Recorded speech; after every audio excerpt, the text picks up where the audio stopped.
26 जनवरी गणतंत्र दिवस। आज जब आप तिरंगा फहराते देख रहे हैं तो रुकिए और सुनिए उस 14 साल के बच्चे की कहानी जिसने सरहद पर अकेले ही 6 आतंकियों के छक्के छुड़ा दिए थे। हाथ में कोई बंदूक नहीं, सिर्फ एक लकड़ी की लाठी और कलेजे में चट्टान जैसा हौसला। अगर आप भी एक सच्चे देशभक्त हैं तो कमेंट्स में जय हिंद जरूर लिखें और इस वीर सपूत के सम्मान में वीडियो को लाइक करें। भारत के सुदूर उत्तर में, जहां बादल जमीन को चूमते हैं और हवाओं में हमेशा बर्फ की सिहरन रहती है, वहां बसा था द्रासकुंड गांव। ये गांव कोई साधारण गांव नहीं था, ये देश की रक्षा की पहली दीवार था। यहां रहने वाला हर इंसान अनौपचारिक रूप से एक सैनिक था। इसी मिट्टी की उपज था 14 साल का राजू। राजू का कद छोटा था, लेकिन उसकी आंखों में हिमालय जैसी गहराई और स्थिरता थी। उसके पिता फौज में थे और एक झड़प के दौरान शहीद हो गए थे, इसलिए राजू अपनी मां और अपनी भेड़ों के साथ रहता था। राजू का दिन सुबह 4 बजे शुरू होता था। वो अपनी लाठी उठाता और अपनी भेड़ों, जिनमें उसकी सबसे प्रिय भेड़ काली थी, को लेकर ऊंचे पहाड़ों पर निकल जाता। राजू के लिए ये पहाड़ कोई रहस्य नहीं थे। वो जानता था कि किस पत्थर के नीचे पानी मिलेगा और किस गुफा में तूफान से बचा जा सकता है। वो अक्सर तिरंगा पोस्ट के पास जाकर कैप्टन विक्रम को सलाम करता था। कैप्टन विक्रम उसे लिटिल सोल्जर कहते थे। राजू का सपना था कि वो भी एक दिन वर्दी पहने, लेकिन उसे क्या पता था कि नियति ने उसके लिए वर्दी से भी बड़ा सम्मान लिख रखा है। अक्टूबर के अंत में ठंड बढ़ गई थी। उस दिन घाटी में गहरी धुंध छाई हुई थी। राजू अपनी भेड़ों को लेकर काली घाटी की ओर चला गया था। ये इलाका खतरनाक माना जाता था क्योंकि यहां से दुश्मन की सीमा बहुत करीब थी। दोपहर के समय जब राजू अपनी सूखी रोटी खा रहा था, काली अचानक बेचैन हो गई। वो जमीन खुरचने लगी और अजीब तरह से मिमियाने लगी। राजू समझ गया कि कुछ गड़बड़ है। उसने अपनी लाठी पकड़ी और रेंगते हुए एक बड़ी चट्टान के किनारे पहुंचा। धुंध के बीच उसे कुछ धुंधली आकृतियां हिलती हुई दिखाई दी। जैसे जैसे वे करीब आए, राजू के होश उड़ गए। वे 6 लोग थे, भारी हथियारों से लैस, और उनके पास बड़े बड़े बैग थे। वे भारतीय सेना जैसी दिखने वाली वर्दी में थे, लेकिन उनके चलने का ढंग और उनके जूतों की छाप अलग थी। वे आपस में बहुत धीरे और किसी विदेशी लहजे में बात कर रहे थे। राजू ने उन्हें एक नक्शा फैलाते देखा। वे लोहे के पुल की ओर इशारा कर रहे थे, वही पुल जो भारतीय सेना की रसद का मुख्य रास्ता था। राजू समझ गया कि ये आतंकी हैं और इनका इरादा 26 जनवरी से पहले देश को दहलाने का है। राजू का दिल जोर जोर से धड़क रहा था। उसके सामने 2 रास्ते थे। पहला, वो चुपचाप अपनी भेड़ों को लेकर भाग जाए और अपनी जान बचा ले। दूसरा, वो इन घुसपैठियों को रोकने की कोशिश करे। अगर वो भाग जाता तो शायद कोई उसे दोष नहीं देता, लेकिन उसका ज़मीर उसे कभी माफ नहीं करता। उसे अपने पिता की याद आई जो तिरंगे में लिपटकर घर लौटे थे।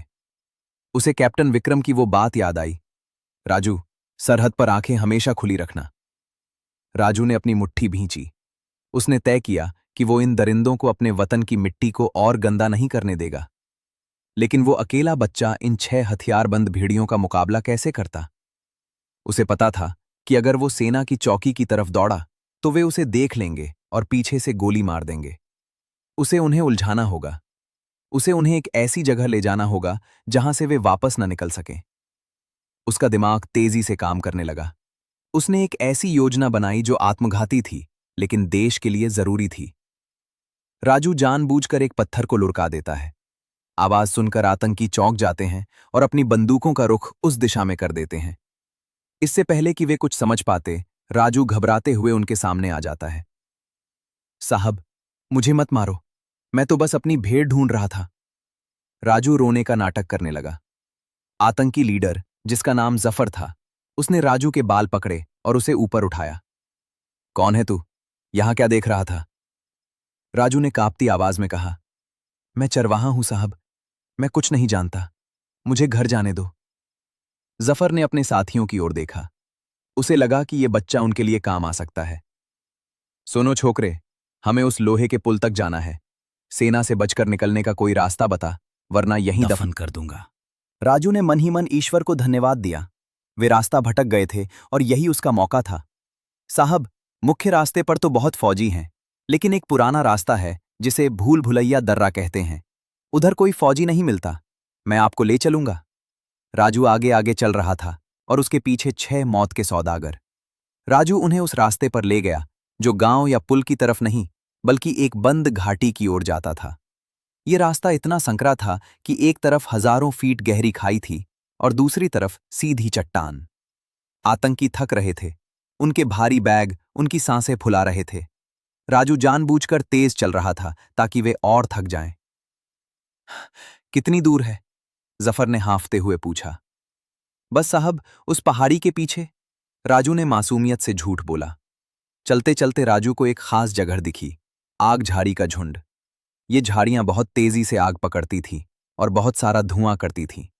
राजू को पता था कि सेना की चौकी से ये झाड़ियां दिखाई देती हैं। उसे किसी भी तरह इन्हें जलाना था, लेकिन आतंकियों की नजरों से बचकर यह करना नामुमकिन जैसा था। राजू ने एक नाटक किया। वो अचानक जमीन पर गिर पड़ा और पैर पकड़कर कराहने लगा। साहब, मेरा पैर मुड़ गया है।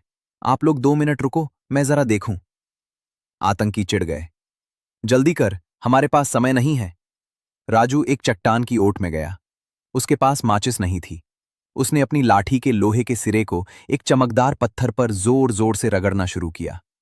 उसका हाथ छिल गया, खून निकलने लगा, लेकिन उसने हार नहीं मानी। हे भारत माता, बस एक चिंगारी, वो बुदबुदाया। और तभी एक बड़ी चिंगारी निकली और सूखी झाड़ियों पर गिरी। धुआं उठने लगा। राजू ने उसे घास से ढका ताकि गाढ़ा सफेद धुआं निकले। दूर तिरंगा पोस्ट पर दूरबीन से देख रहे संतरी ने उस धुएं को देखा। वो समझ गया कि ये कोई आम आग नहीं बल्कि एक आपातकालीन संकेत है। धुआं इतना ज्यादा था कि आतंकियों ने भी उसे देख लिया। जफर चिल्लाया, ये धुआं कहां से आ रहा है? वो दौड़कर राजू की तरफ गया। उसने देखा कि राजू ने जानबूझकर आग लगाई है। तूने हमें धोखा दिया, जफर दहाड़ा। राजू अब डरा हुआ बच्चा नहीं था। वो खड़ा हुआ, अपनी लाठी तानी और बोला, हां, मैंने अपनी सेना को बता दिया है। तुम अब यहां से जिंदा बाहर नहीं जाओगे। ये मेरा देश है और यहां तुम जैसे कुत्तों के लिए सिर्फ कब्रें हैं। गुस्से से पागल होकर जफर ने अपनी राइफल का बट राजू के मुंह पर मारा। राजू लहूलुहान होकर गिर पड़ा, लेकिन वो मुस्कुरा रहा था। उसे दूर से सेना की गाड़ियों के हॉर्न और कैप्टन विक्रम की आवाज सुनाई दे रही थी। वो जानता था कि उसकी जीत हो चुकी है। आतंकी भागने की कोशिश करने लगे, लेकिन भूल भुलैया दर्रे ने उन्हें जकड़ लिया था। चारों तरफ से सेना ने उन्हें घेर लिया था। जफर को लगा कि उसका अंत करीब है। उसने अपनी बंदूक उठाई और जमीन पर पड़े राजू पर तान दी। धाएं! एक गोली चली और राजू के सीने को चीरती हुई निकल गई। राजू के मुंह से केवल एक शब्द निकला, मां। वह ठंडी बर्फ पर गिर गया। उसका खून सफेद बर्फ को लाल कर रहा था। उसी पल भारतीय सेना की गोलियों ने आतंकियों को छलनी करना शुरू कर दिया। कैप्टन विक्रम दौड़ते हुए राजू के पास पहुंचे। उन्होंने राजू को अपनी गोद में उठाया। राजू की आंखें धीरे धीरे बंद हो रही थीं। उसने कैप्टन को देखा और कमजोर आवाज में पूछा, साहब, तिरंगा सलामत है? कैप्टन ने रोते हुए कहा, हां मेरे शेर, तिरंगा सलामत है। और राजू ने हमेशा के लिए अपनी आंखें मूंद ली। राजू की शहादत ने भारतीय जवानों के अंदर एक ऐसी आग भर दी थी जिसे बुझाना नामुमकिन था। कैप्टन विक्रम की टीम ने एक एक आतंकी को चुन चुन कर मारा। जफर ने भागने की कोशिश की, लेकिन उसे घेर लिया गया। उसे भागने का मौका नहीं दिया गया। यह केवल एक एनकाउंटर नहीं था, यह उस 14 साल के बच्चे के बलिदान का सम्मान था। घाटी भारत माता की जय के नारों से गूंज उठी। आधे घंटे के अंदर सभी 6 आतंकी मिट्टी में मिल चुके थे। सेना ने उनके पास से भारी मात्रा में RDX बरामद किया, जिससे वे पूरे शहर को उड़ाने वाले थे। राजू ने न केवल सरहद बचाई थी, बल्कि हजारों मासूमों की जान भी बचाई थी। अगली सुबह द्रासकुंड गांव का माहौल बदला हुआ था। हर घर पर तिरंगा झुका हुआ था, लेकिन हर आंख में गर्व था। राजू का पार्थिव शरीर तिरंगे में लिपटा हुआ उसके घर पहुंचा। पूरा गांव उसे अंतिम विदाई देने उमड़ पड़ा। कुछ महीनों बाद 26 जनवरी का दिन आया। दिल्ली के राजपथ पर राष्ट्रपति ने राजू की मां को मरणोपरांत अशोक चक्र से सम्मानित किया। जब उसकी मां मेडल लेने पहुंची तो पूरा देश खड़ा होकर ताली बजा रहा था। आज भी उस घाटी में जब हवा चलती है तो ऐसा लगता है जैसे राजू अपनी भेड़ों को हाँक रहा हो। उसकी कहानी हर भारतीय बच्चे को यह सिखाती है कि वीरता के लिए उम्र नहीं, इरादे की जरूरत होती है। राजू मरकर भी अमर हो गया।